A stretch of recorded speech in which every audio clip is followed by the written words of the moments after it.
Welcome to my channel study Adda class 9। तो आज मैं आपको पढ़ाने जा रहा हूँ ICSE class 9th English literature treasure chest poem part chapter 2 the nightmare. तो इस पोएम को लिखा है द नाइटमेयर को WH ऑडेन ने। तो मैं आपको पोएट के बारे में कुछ मतलब इन्फॉर्मेशन दे देता हूँ। WH ऑडेन का फुल नेम था विंस्टन ऑक हॉडेन। इनका जन्म यॉर्क में यूनाइटेड किंगडम में हुआ था 1907 में। यॉर्क एक जगह यूनाइटेड किंगडम में, वहाँ 1907 में इनका बर्थ हुआ था। ये क्या Wystan Hugh Auden was a British American poet. ये एक ब्रिटिश अमेरिकन पोएट थे। He was well known for his technical and stylistic achievements in his poetry. इनके पोएट्री में क्या रहता था, टेक्निकल और स्टाइलिश अचीवमेंट्स रहता था। और फिर देखो आगे इनके पोएम्स में क्या रहता था, पॉलिटिक्स के साथ थोड़ा सा मतलब इंटरफेयर रहता था। मोरल्स, लव, इनके पोएम में ये सारी चीज़ें रहती थी। तो इसके बाद बच्चों शुरू करते हैं हम अपनी फाइनली अब अपना पोएम, जो कि है द नाइटमेयर। जो पहला लाइन है, this is the nightmare crossing the border. अब क्या है, this is the nightmare crossing the border. अब देखो, जैसा कि आज हमें पता है कि आज के ज़माने में मेल मतलब क्या होता है। मेल के ज़माने में हम लोग को पता है कि मेल मतलब एक तरीके से चिट्ठी, कोई मतलब कुछ भेजना किसी को, मेल। आजकल हम ईमेल भेज देते हैं। ईमेल का मतलब ही होता है इलेक्ट्रॉनिक मेल। इलेक्ट्रिसिटी के द्वारा बहुत जल्दी ये पहुंचती है। इलेक्ट्रॉनिक मेल डिजिटल हो गया सब, आजकल सब कुछ डिजिटल हो गया। जैसे व्हाट्सएप पे आज भेजते हो तो हर चीज़ बहुत जल्दी पहुंच जाती है। मेल मतलब यही सारी चीज़ें। व्हाट्सएप पे भी कुछ चैटिंग करते हो, कोई भी चीज़ें भेजते हो, तो ये सब सारी चीज़ें मेल हो गई। तो आज के ज़माने में बहुत जल्दी ये चीज़ें चली जाती हैं। मेल्स क्या बहुत जल्दी चले जाते हैं एक से दूसरे के पास। लेकिन पुराने ज़माने क्या होता था, इनको पहुंचने में बहुत समय लगा। एक एक हफ्ते, एक एक महीने भी करीब कई बार लग जाते थे। तो देखो वही चीज़ इसमें बताया जा रहा है, this is the night mail crossing the border. जैसा कि मैंने बताया, WH ऑरेन कौन थे, ब्रिटिश अमेरिकन पोएट। तो ये ब्रिटिश में ही उस समय स्कॉटलैंड शहर था। स्कॉटलैंड शहर जानते होंगे, अब एक अलग बन चुका है, लेकिन उस समय ब्रिटिश राज्य के अंतर्गत था। तो वही चीज़ बता रहे हैं, स्कॉटलैंड में क्या होता है, this is the night mail crossing the border. अब एक नाइट मेल मतलब एक ट्रेन आती है, नाइट मेल। ये है तुम्हारी नाइट मेल की पिक्चर। इसी में मेल सारे भर के जाते थे। मेल मतलब लेटर्स। इसमें जिन जिन लोगों के लेटर्स आते थे, हर टाइप के प्रोफेशनल, एजुकेशनल, हर टाइप के जितने भी लेटर्स आते थे, ये इसमें रखे जाते थे लेटर्स। और ये ट्रेन जाती थी, ये इसके क्या कहा जाता था, नाइट मेल, ये चीज़। तो क्या लिखा है तुम्हारे पोएम में, this is the night mail crossing the border. अब बॉर्डर मतलब एक देश से दूसरे देश जाना। तो this is the night mail crossing the border. हर देश से लेटर्स आते थे, हर देश से लेटर आते हैं। मान लो इंडिया से कहीं नेपाल जा रहा है, इंडिया से कहीं बांग्लादेश जा रहा है, इंडिया से ऑस्ट्रेलिया जा रहा है, इंडिया से इंग्लैंड जा रहा है, ये इंडिया से न्यूजीलैंड जा रहा है, ये किसी भी कोने में दुनिया के जा रहा है। भारत से, इंडिया से, या कोई देश का आ रहा है। मान लो अमेरिका का इंग्लैंड में जा रहा है, इंग्लैंड का जा रहा है ऑस्ट्रेलिया में। तो वहीं ये क्या लेके जाती थी, नाइट मेल लेके जाती थी। ये सारे मेल्स जो होते थे वो नाइट मेल नाम की ट्रेन ले जाती थी। Bringing the cheque and the postal order. अब देखो, ब्रिंगिंग द चेक, चेक मतलब जो देखते हो पैसे, इस तरीके से चेक, तो वो चीज़। And the postal order, postal order मतलब यही डाक टिकट्स, मतलब ये सारी चीज़ें जानते हो कि पोस्टल ऑर्डर वहीं चिट्ठी की तरीके होती है। फिर देखो, letters for the rich, letters for the rich, ये जो नाइट मेल ट्रेन थी, ये किसके लिए लेटर्स लेके जाती थी, लेटर्स फॉर द रिच मतलब अमीर लोगों के लिए। लेटर फॉर द पुअर गरीब लोगों के लिए भी लेके जाती थी। The shop at the corner, the shop at the corner जो सबसे लास्ट में दुकान है, उसके लिए भी ये लेटर लेके जाती है। और द गर्ल नेक्स्ट डोर, और जो गर्ल नेक्स्ट डोर मतलब पड़ोसन, मान लो तुम्हारी पड़ोसन को भी तो दे जाता होगा। तो ये चीज़ तुम्हारी पड़ोस में जो कोई लड़की होती होगी उसे भी। पुलिंग अप बिटॉक, बिटॉक क्या है, ये बिटॉक जो तुम्हारा है, ये एक जगह है स्कॉटलैंड में। पुलिंग अप बिटॉक का स्टडी क्लाइम मतलब चढ़ाई एक तरीके से, क्लाइम मतलब चढ़ना, स्टडी क्लाइम चढ़ाई एक तरीके से। The gradients against her but she is on time. अब देखो, ग्रेडियंट कितने तरह के होते हैं, जैसा कि तुमने फिजिक्स से पढ़ते हो कि ग्रेडियंट मतलब होता है स्लोप। तो एक होता है स्लोप, मतलब क्या होता है, स्लोप को हिंदी में हम कहेंगे ढलान। एक होता है ऊपर की तरफ, जैसे पहाड़ पे चढ़ते हो, और एक होता है नीचे की तरफ, जैसे पहाड़ से फिर नीचे आते हो। देखो मैं तुम्हें देखो, ये है तुम्हारा अपर स्लोप, इसको तुम अपर ग्रेडियंट भी बोल सकते हो और अपर स्लोप भी बोल सकते हो। तो ये देखो ऊपर जा रहा है ये आदमी यहाँ से माउंटेन की तरफ ऊपर जा रहा है। और वहीं लोअर स्लोप क्या होता है? लोअर स्लोप देखो तुम्हारा लोअर ग्रेडियंट या लोअर स्लोप। ये देखो नीचे से आ रहा है, नीचे तो यहाँ से गिरेगा तो नीचे आएगा। उसमें क्या था, वहाँ पे वो पहाड़ी चढ़ आता तो ऊपर था अपर ग्रेडियंट। तो अब देखो पोयम पे आते हैं। में पोएट क्या बता रहा है, the gradients against her. Gradients against हर मतलब कि ग्रेडियंट ऊपर है। ग्रेडियंट अगेंस्ट हर मतलब ऊपर जाना होगा उसे, नीचे आना होता तो नीचे आने में तो आसान होता है, पर ऊपर जाने में कठिन रहता है। तो gradient against her but she is on time. Gradients भले ही उसके खिलाफ है, मतलब कि वो ऊपर चढ़ रही है लेकिन फिर भी टाइम है। ऊपर जाने में ज़्यादा समय लगता है नीचे आने के कंपैरिजन में। अगर तुम ऊपर जाओगे तो देर लगेगा, नीचे आने में तो सीधे तुम लुढ़क के आ जाओगे, लेकिन ऊपर जाने में समय लगता है। फिर भी ये ट्रेन टाइम पे है, नाइट मेल टाइम पे है। Past cotton grass and moorland boulder. अब देखो ये क्या होता है, पास्ट कॉटन ग्रास। अब देखो ये एक तरीके का कॉटन की खेती होती है एक तरीके से। तो ये देखो ये तुम्हारे कॉटन के प्लांट्स में कॉटन लगे हुए हैं सारे, इसी को कहते हैं हम पास्ट कॉटन ग्रास। तो यही चीज़ पोएम में बताया गया है कि वो जब जाती है नाइट मेल, कहाँ से जाती है, वहाँ पे पास्ट कॉटन ग्रास भी होता है खेतों में। जब कोई नाइट मेल ट्रेन एक तरीके से जाती है तो हर चीज़ से गुजरती है, तो इससे भी गुजरती है। तो वही चीज़ बता रहा है पोएम में। And moorland boulder. अब देखो ये मूरलैंड बोल्डर क्या होता है। ये मूरलैंड बोल्डर मतलब होता है कंकड़ पत्थर, एक तरीके से कंकड़ पत्थर जहाँ पे मौजूद होते हैं जिस ज़मीन पे, एक तरीके से बंजर ज़मीन जहाँ पे खेती बाड़ी नहीं होती, तो वहाँ क्या होगा, पत्थर, कंकड़ पत्थर होंगे। तो वही चीज़ बता रहा है poet, past cotton grass and moorland boulder. अब देखो मैं इसकी भी पिक्चर तुम्हें दिखाता हूँ। ये देखो ये है तुम्हारा मूरलैंड बोल्डर। ये देखो कंकड़ पत्थर, बंजर ज़मीन है, कोई खेती बाड़ी, अगर खेती बाड़ी होती तो ये सारे हरे हरे होते, हरे हरे एग्रीकल्चर होता तो ये सारे हरे हरे, क्योंकि पानी का छिड़काव पड़ता तो उससे ये हरे हरे होते और इन्हें अच्छे से धूप लगती। लेकिन यहाँ देखो क्या है, ये सारे पत्थर पड़े हुए हैं यहाँ पे, तो इसी को क्या कहते हैं, मूरलैंड बोल्डर। तो पोएट यही बता रहा है कि हर जगह से वो गुजरती है, कौन, नाइट। अब आगे पोएट ने बताया है, shovelling white steam over her shoulder. अब देखो कोई ट्रेन चलती है तो क्या होता है उसमें वाइट स्ट्रीम, अब देखते होगे धुआं निकलता है। अब तो बहुत कम हो गया, पहले क्या चलती थी, भाप पे ही चलती थी। स्टीम मतलब होता है भाप, तो वाइट स्ट्रीम मतलब धुआं, सफ़ेद धुआं जो निकलता है ट्रेन से, तो उसी की बात कर रहे हैं। सोवलिंग मतलब निकालना, और white steam over her shoulder मतलब अपने कंधे से। अब ट्रेन का क्या किया गया है यहाँ पे, देखो पर्सोनिफिकेशन किया गया। ट्रेन का कंधा तो होता नहीं है, इंसान के कंधे होते हैं ना, पर बताया गया ओवर हर शोल्डर मतलब ट्रेन के जो आगे, जो मतलब आगे सबसे आगे वाले पहिए में, वहाँ से निकलता है धुआं। वहाँ से एक इस टाइप की टनल टाइप की बनी होती है, वहाँ से निकलता है धुआं। तो वही चीज़ पोएट बता रहा है, shovelling white steam over her shoulder. अब देखो ट्रेन चलती है तो कैसे धुआं निकालती है।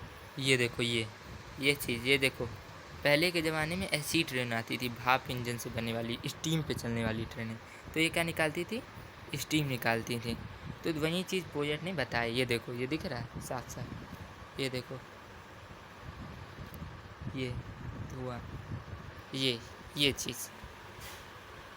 आगे देखो क्या है, snorting noisily as she passes, silent miles of wind bent grasses. अब देखो स्नॉर्टिंग नॉइजली, अब जब ट्रेन कोई गुजरती है तो क्या होता है, थोड़ा सा आवाज़ तो होता ही है। जिन लोगों की बस्ती होती है, घर होते हैं ट्रेन के आसपास, पटरियों पे, प्लेट स्टेशंस पे, तो उन्हें आवाज़ सुनाई पड़ती है थोड़ी बहुत। स्नॉर्टिंग नॉइजली एज सी पासेस, जब वो गुजरती है इस तरीके से, कोई साउंड होता है इस तरीके से, साउंड होता है ना ट्रेन के गुजरने की, आवाज़ इस तरीके से तेज़ी से निकलती है या ट्रेन आती है तो तुम जानते हो कि हाँ ट्रेन आ रही। ट्रेन की एक अलग आवाज़ होती है, अपनी आवाज़ होती है। तो वही चीज़ बता रहा है, snorting noisily as she passes, जब वो गुजरती है कहीं से तो स्नॉर्टिंग नॉइजली, शोर करते हुए जाती है। Silent miles of wind bent grasses, अब इसका मतलब क्या है? अब इसका मतलब ये हुआ silent miles of wind bent grasses की इन्वायरमेंट एकदम शांत है, कूलिंग है इन्वायरमेंट में। अब देखो धीरे धीरे साइलेंट माइल्स धीरे धीरे कोई आवाज़ नहीं। यहाँ देखो स्नॉटिंग था, स्नॉटिंग नॉइजली। अब ट्रेन जा रही थी तो आवाज़ कर रही थी। अब silent miles of wind bent grasses, wind bent grasses मतलब ग्रासेस जो होते हैं जब ट्रेन कहीं से गुजरती है। अब देखते हो कि अगल बगल ग्रासेस भी पड़े होते हैं, खेती बाड़ी होती रहती है। तो वहाँ पे क्या हो रहा है, धीरे धीरे हवा चल रही है तो उससे ग्रासेस जो हैं ये झुक रही हैं। विंड बेंट मतलब हवा इन्हें झुका रही है थोड़ी बहुत। इस तरीके से देखते हो कि हवा चलती है तो ग्रास ऐसे इस तरीके से झुकते रहते हैं। तो वही चीज़ अब देखो इसमें क्या है, ये जब ट्रेन चल रही है तो स्नॉटिंग ली, और वहीं जब silent miles of wind bent grasses, जब ग्रासेस झुक रही इन्वायरमेंट की वजह से, तो क्या है साइलेंट तरीके से झुक रही। तो देखो ट्रेन क्या है, एक मैन मेड थिंग है, और ये silent miles of wind bent grasses क्या होते हैं, इन्वायरमेंट क्या है, ये नेचर की तरफ से। तो नेचर जब उसको हवा दे रहा है तो वो शांत तरीके से उसको दे रहा है। और ट्रेन आवाज़ कर रही चल रही तो बहुत तेज़ी से चल रही है। ट्रेन की आवाज़ से बहुत लोग उठ भी जाते हैं। तो यही चीज़, लेकिन कोई उठता है नेचर की आवाज़ से, मतलब कि इन्वायरमेंट चल रहा है, पत्ते हिल रहे हैं, तो उससे तो कोई उठेगा नहीं। लेकिन ट्रेन की आवाज़ से बहुत लोग उठ जाते हैं। तो वही चीज़ बताया गया है इसमें। ट्रेन की आवाज़ तेज़ है और ये silent miles of wind bent grasses, जब ग्रासेस झुक रही हैं तो बिल्कुल आवाज़ नहीं हो रही है उसमें। अब देखो आगे बढ़ते, अगला स्टैंजा है तुम्हारा, birds turn their heads as she approaches. अब बर्ड्स क्या करती हैं, turns their head at she approaches. किसको अप्रोच करना, सी मतलब इसमें बताया गया नाइट में। ट्रेन जब आती है तो बर्ड्स क्या कर लेती हैं, अपने सर घुमा लेती हैं। तो यहाँ किसकी बात कर रहा है, बर्ड्स कहाँ रहते हैं, बर्ड्स ज़्यादातर आपने देखा होगा विलेजेस में रहते हैं। अब अब आप कहोगे कि सिटीज़ में भी रहते हैं, लेकिन सिटीज़ और टाउन्स में इसलिए ज़्यादा नहीं रहते हैं क्योंकि उस तरीके से बर्ड्स को इन्वायरमेंट नहीं मिल पाता है, फेवरेबल इन्वायरमेंट बर्ड्स को नहीं मिल पाता है सिटीज़ और टाउन्स पे। वहीं विलेज में क्या होता है, हर चीज़ फेवरेबल होती है, ऑक्सीजन मिलती है उन्हें आराम से, बहुत ज़्यादा पेड़ पौधे होते हैं, तो उस तरीके से। तो इसमें क्या मेनली बता रहा है पोएट, गांव के बारे में बता रहे हो, विलेज के बारे में। तो जब विलेज में आती होगी नाइट मेल तो क्या होता होगा उसका scene, birds turn their heads as she approaches. अब जब नाइट मेल ट्रेन को देखती होगी बर्ड्स तो क्या करती होगी, अपने सर घुमा लेती होगी। Stare from bushes at her blank faced coaches. अब क्या करती है, स्टेयर फ्रॉम बुसेस, झाड़ियों से घूरती रहती है। झाड़ियाँ मतलब घोंसला, एक तरीके से तुम घोंसले में कह सकते हो।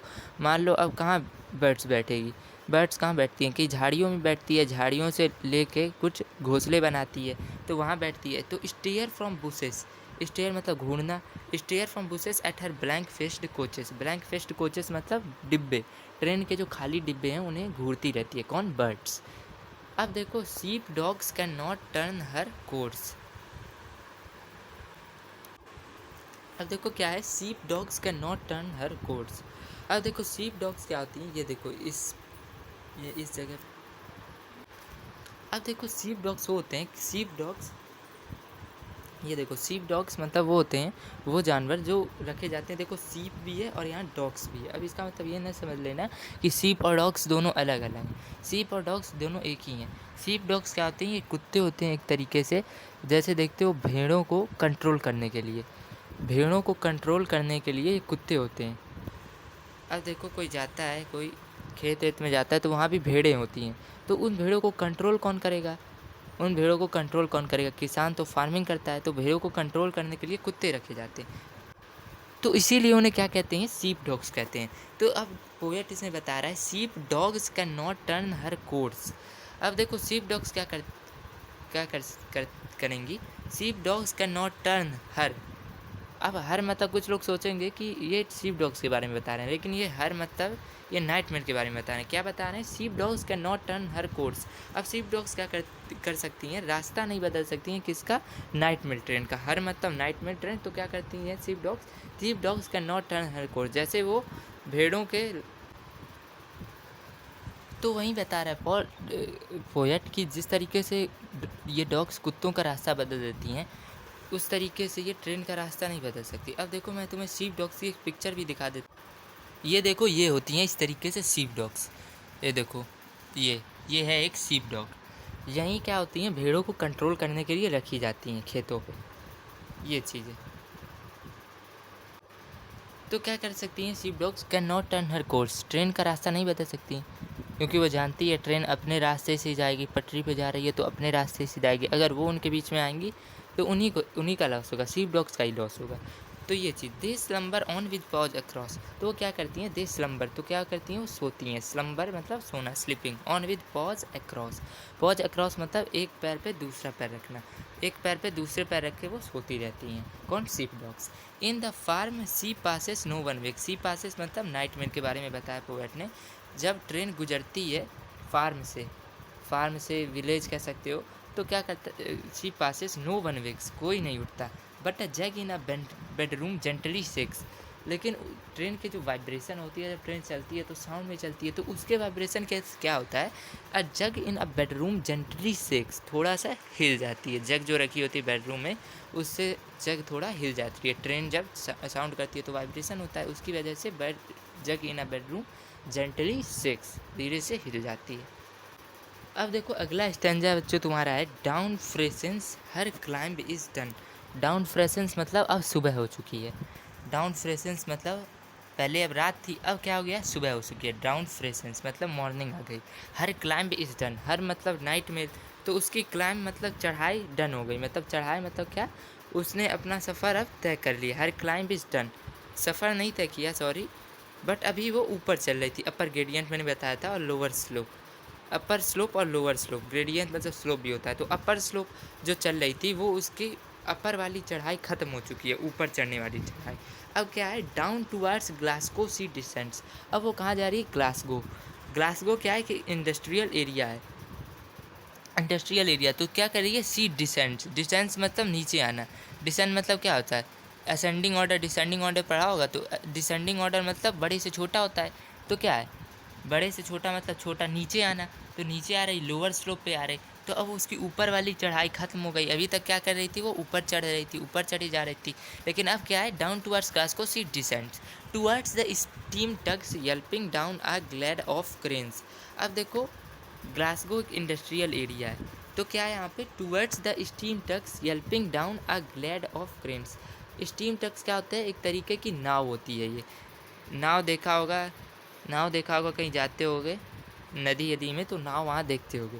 तो ये नाव कौन है? ये बड़ी बड़ी नाव होती है, ये छोटी उस तरीके से नाव नहीं होती, ये बड़ी बड़ी नाव होती है, शिप की साइज़ की होती है नाव। Towards the steam tugs, steam tugs मतलब ये स्टीम से चलती हैं। Yelping down a glade of cranes, yelping मतलब चिल्लाना, down a glade of cranes. अब देखो जब ट्रेन जाती है तो वहाँ चिल्ला के जाती है, हॉर्न बजा के जाती है कहीं भी। तो yelping down a glade of cranes, एक इंडस्ट्रियल एरिया है, तो यहाँ पे जाहिर सी बात है down a glade of cranes, cranes होंगे। ये देखो, ये मैं बता रहा था स्टीम टैक्स, तो ये है तुम्हारी स्टीम टैक्स। ये देखो बड़ी बड़ी शिप की तरीके की, ये देख रहे हो, यही है तुम्हारी स्टीम टैक्स। कोयले से चलती है तो इसीलिए स्टीम टैक्स, भाप से एक तरीके से चलती है,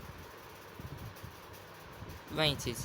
ये देखो क्रेन्स, क्रेन्स इस तरीके से होती हैं, पता ही होगा। टूवर्ड्स, ये देखो towards the steam tugs helping down a glade of cranes, यहीं से गुजरती है ट्रेन, तो क्या होता है? Glade of cranes. क्रेन्स बहुत सारी होती हैं। ये देखो एक इंडस्ट्रियल एरिया है, तो यहाँ क्रेन्स है, देखो ये देख रहे हो, तो वही चीज़ बता रहा है। क्रेन से, जहाँ क्रेन इंडस्ट्रियल एरिया से गुजर रही, तो ये सब चीज़ों का भी एक्सप्लेनेशन कर रहा है पोएट।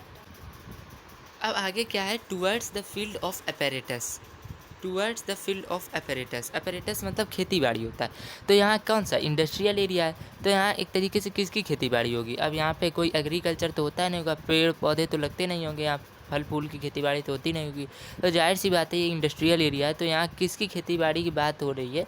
खेती बाड़ी नहीं, मतलब खेती बाड़ी एक तरीके से लैंग्वेज बोल सकते हो, लेकिन यहाँ किसका, कौन सी चीज़ ज़्यादा चल रही है? मेटल्स, इस तरीके से मेटल्स मतलब मिनरल्स, ये सारी चीज़ें चल रही towards the field of apparatus, इसकी खेती बाड़ी यहाँ पे हो रही है। अब देखो एक इंडस्ट्रियल एरिया है, तो यहाँ इसी वजह से यहाँ पे फल फूल की खेती बाड़ी तो होगी नहीं, तो इसी वजह से यहाँ पे किसकी खेती बाड़ी होगी? मेटल्स की। फर्नेस करके मेटल देखता होगा, मेटलर्जी, मेटलर्जी चैप्टर पढ़ा होगा, तो उसने देखा होगा मेटल्स को इस तरीके से किया जाता है फर्नेसेस में। द फर्नेसेस, अब देखो आगे क्या है? The furnaces set on the dark plain like gigantic chessmen. अब देखो फर्नेसेस देखा होगा, जहाँ इस तरीके से रख देते हैं तो आवाज़ होती है, ऐसे किसी मेटल को रख दीजिए, आप लोहे को रख दीजिए, तो वहाँ जलती है, और जलने पे क्या है, एक येलो रंग की लाइट जलती होती है। बहुत जगह आपने देखा होगा एक आवाज़ इस तरीके से होती है, नॉइज़ी आवाज़ टाइप की। तो वही चीज़ है, furnaces set on the dark plain like gigantic junction. तो बहुत बड़े बड़े फर्नेसेस होते हैं कहाँ, इंडस्ट्रियल एरियाज़ में। इंडस्ट्रियल एरिया है तो जाहिर सी बात है बहुत बड़े फर्नेसेस होते होंगे। तो देखो बहुत तरीके से इंडस्ट्री होती है, तो यहाँ जाहिर सी बात है कि यहाँ क्या होगा, आयरन एंड स्टील इंडस्ट्री, जैसा कि हमने पहले भी देखा, क्रेन्स हैं, स्टीम ट्रक्स हैं। तो यहाँ क्या होगा, mainly iron and steel industry होगा ग्लासगो में। अब आगे क्या है, all Scotland wait for her. All Scotland waits for her मतलब हर क्या है, नाइट मेल। तो all Scotland waits for her, सभी स्कॉटलैंड के लोग क्या करें, उसके लिए वेट करें, किसके लिए, नाइट मेल के लिए, कि वो उनकी चिट्ठी मतलब दे। In dark glens beside pale green lochs. अब देखो इसका मतलब क्या है,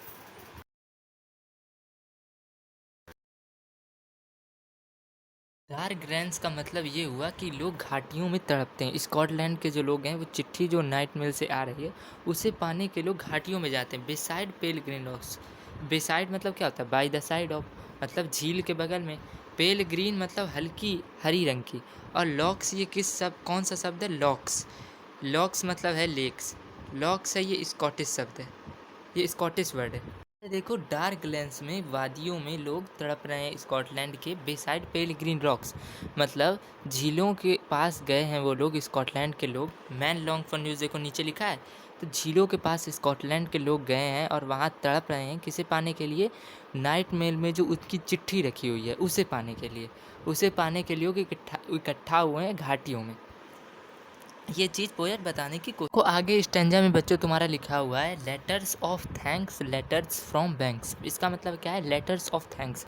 उसमें क्या है, नाइट मेल में कौन कौन सी लेटर है, अभी ये पोएट ये बता रहा है। देखो पहला है लेटर्स ऑफ थैंक्स, मतलब किसी को तुमने थैंक भरी लेटर लिखी थी, thank you, your very much thank you, किसी को तुम धन्यवाद देना चाहते हो, धन्यवाद करना चाहते हो किसी चीज़ के लिए, तो उसके लिए लेटर होते हैं बहुत। फिर होते हैं लेटर्स फ्रॉम बैंक्स, बैंक से जो कुछ लेटर आते हैं वो भी नाइट में लेके जाती है। फिर आगे है letters of Joy from girl and boy.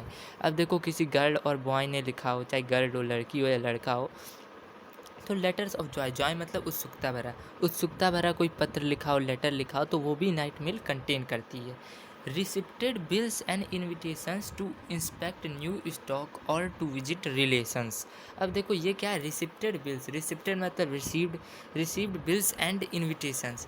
वो क्या करती है, नाइट मेल क्या करती है, बिल्स और इन्विटेशंस भी रिसीव करती है। To inspect new stock market, जैसा कि जानते हो बिजनेस से रिलेटेड, तो इससे भी बिल आते हैं और इन्विटेशंस आते हैं कि हाँ आपको बैंक से भी इन्विटेशंस आते हैं। और टू विजिट रिलेशंस, और टू विजिट रिलेशंस आपके कोई रिलेशन में, कोई रिश्ते में कोई चाचा भाई हो, उसने आपको अगर लेटर भेजा है तो वो भी नाइट में लेके जाती है वो लेटर भी।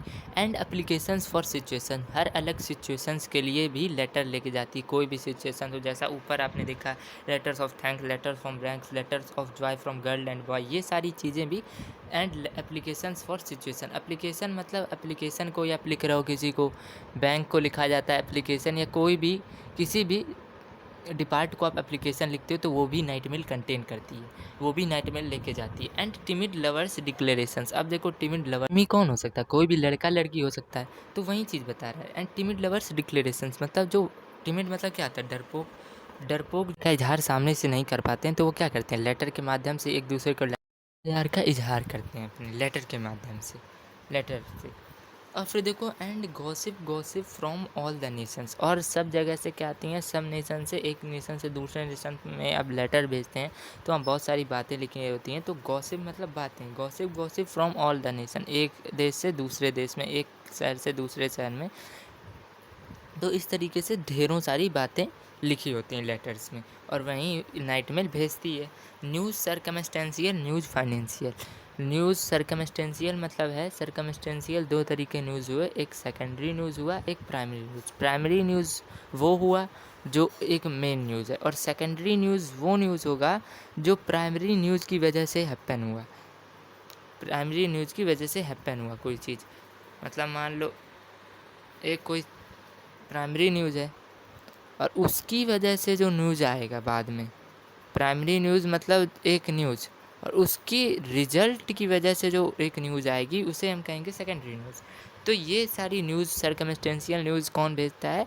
लेटर में लिखी होती है, लेटर भेजा है नाइट में, वही चीज़ पोएट बता रहा है। फिर देखो न्यूज़ फाइनेंशियल जो न्यूज़ होती हैं जिसमें काम वाम की बात, मतलब फाइनेंस की बातें लिखी होती हैं, रुपए की बातें लिखी होती हैं कि ये इतने पैसे हैं, ये इतने पैसे हैं, या कोई अकाउंटेंट का चीज़ या कोई भी फाइनेंशियल रूप से। फिर देखो letters with holiday snaps to enlarging, letters with holiday snaps, कुछ में हॉलीडे इंजॉयमेंट की लेटर्स होते हैं, हॉलीडे स्नैप्स टू इनलार्जिंग। फिर देखो letters with faces scrawled on the margin. अब देखो इसमें क्या है, कुछ जो मार्जिन कौन होती है, वो लाइन जहाँ पे कोई नहीं लिखता। देखो जैसे लेटर्स होता है तो किनारे कुछ लाइन छोड़ दी जाती है, किनारे कुछ लाइन छोड़ दी जाती है, तो वहाँ भी कुछ लोग लिख लेते हैं। तो वहीं पोएट बता रहा है letters with faces scrawled on the margin, वो लेटर्स भी कौन ले जाता है? नाइट मेल ले जाती है।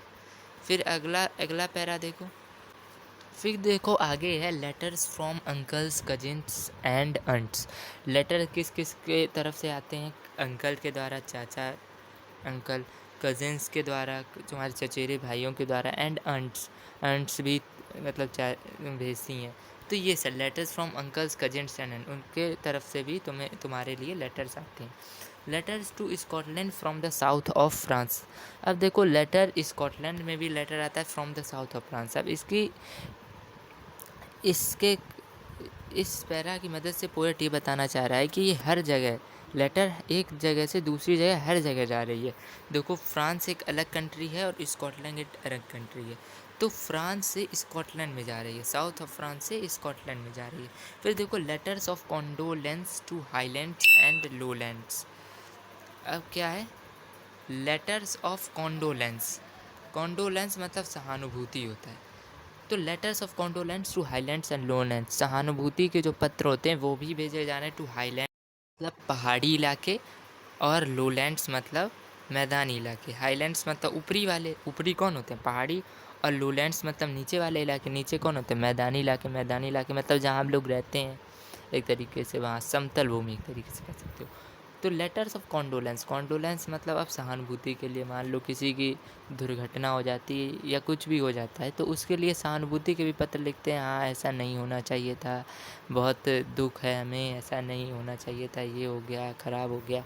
तो ये सारी चीज़ें सहानुभूति के लेटर्स, तो ये भी सारे पत्र भी भेजे जाते हैं letters. Notes from overseas to Hebrides. अब देखो नोट्स फ्रॉम ओवरसीज मतलब होता है समुद्र के पार, सी मतलब होता है समुद्र, और ओवर मतलब होता है पार। तो समुद्र के पार से टू हेब्रिड्स मतलब एक जगह है स्कॉटलैंड में, तो समुद्र के पार से स्कॉटलैंड में भी, इस हेब्रिड में भी लेटर्स आते हैं। मतलब इसमें भी बता रहा है पोएट कि हर अलग अलग समुद्र पार से भी, हर अलग अलग दूसरी कंट्री से, समुद्र पार कौन सी कंट्री होती है? दूसरी कंट्री होगी। समुद्र पार दूसरी कंट्री होगी, दूसरा नेशन होगा। तो वही चीज़ पोएट बता रहा है। Written on paper of every hue, written on paper of every hue, पूरे पेपर में लिखे होते हैं written on paper of every hue. फिर देखो the pink, the violet, the white and the blue, किस किस में लिखे होते हैं? पिंक कलर के पेपर पे लिखे होते हैं, वायलेट कलर के पेपर पे लिखे होते हैं, वाइट कलर के पेपर्स पे लिखे होते हैं, ये जो नोट्स होते हैं। फिर देखो ब्लू कलर के पेपर पे भी लिखे होते हैं। तो पोएट बता रहा है कि ये हर डिफरेंट कलर्स के पेपर पर भी ये नोट्स लिखे होते हैं और ये भेजे जाते हैं नाइट मेल के द्वारा। The chatty the catty, the boring, the adoring. अब देखो यहाँ है तुम्हारा कैटी, द चैटी, ये तो है चैटी, ये है तुम्हारा कैटीस। तो chatty, the catty, the boring, the adoring. अब देखो चैटी मतलब क्या होता है कि मतलब जिसमें ज़्यादा, मतलब जिसमें ज़्यादा बातें की गई, बहुत ज़्यादा बातें हो रही हैं, जिस लेटर में बहुत ही ज़्यादा गॉसिप हुआ, उसे कहते हैं चैटी। फिर देखो द कैटी मतलब कुछ, मतलब कुछ नोटोरियस बातें, इस तरीके से कुछ हंसी मजाक वाली बातें, एक तरीके से बोल सकते हो। फिर द बोरिंग मतलब बोरिंग किसमें? उबाऊ लगने लगे तुम्हें, हाँ जैसे पापा मम्मी ये सब भेजते हैं तो उसमें उबाऊ होता है, तो यही चीज़। फिर द एडोरिंग मतलब जिसमें हर अलग अलग तरीके की अफेक्शनेट वाली बातें हों, प्रभाव छोड़ने वाली बातें हों, तो वो भी वो भी लेटर हर तरीके के होते हैं, लिखे वर्ड्स हर तरीके के लेटर्स में लिखे होते हैं, और इन सब को ले कौन जाता है? Night mail. तो देखो बच्चों क्या लिखा है, the cold and official and the heart's outpouring. अब देखो द कोल्ड एंड ऑफिशियल, कुछ लेटर्स होते हैं कौन से? औपचारिक अनौपचारिक लिखा होगा, पत्र हिंदी में बोलते हैं, इंग्लिश में क्या बोलते हैं? ऑफिशियल और अनऑफिशियल। अनऑफिशियल या अनऑफिशियल उसको लिखते हैं जो हम रिलेशन में लिखते हैं, और ऑफिशियल वो होता है जो हम किसी अधिकारी को लिखते हैं। ऑफिशियल मतलब क्या आता है? आधिकारिक, आधिकारिक तौर पे जो पत्र होता है। तो देखो ऑफिशियल जो लेटर्स होते हैं उनमें कोई इमोशंस नहीं होता है। पोएट सही कह रहा है, द कोल्ड एंड ऑफिशियल, बिल्कुल नरम होते हैं, कोल्ड, बिल्कुल कोई भी इमोशन नहीं होता उसमें। And the heart's outpouring, hearts मतलब हार्ट इमोशन से रिलेटेड है, तो हार्ट्स आउटपोरिंग कोई भी इमोशन नहीं होता जिस तरीके से अनऑफिशियल में होता है। फिर देखो ऐसे लिखे जाते हैं, चतुराई भरे, स्टूपिड, मतलब एक तरीके से स्टूपिड बातें, मूर्खतापूर्ण बातें लिखी होती हैं। कुछ लेटर्स शॉर्ट होते हैं, कुछ लेटर्स लॉन्ग होते हैं। The typed and the printed and the spelt all wrong, कुछ लेटर्स टाइप्ड होते हैं, कुछ लेटर्स प्रिंटेड होते हैं, लेकिन दोनों में क्या होती है? स्पेलिंग थोड़ी बहुत गलत हो जाती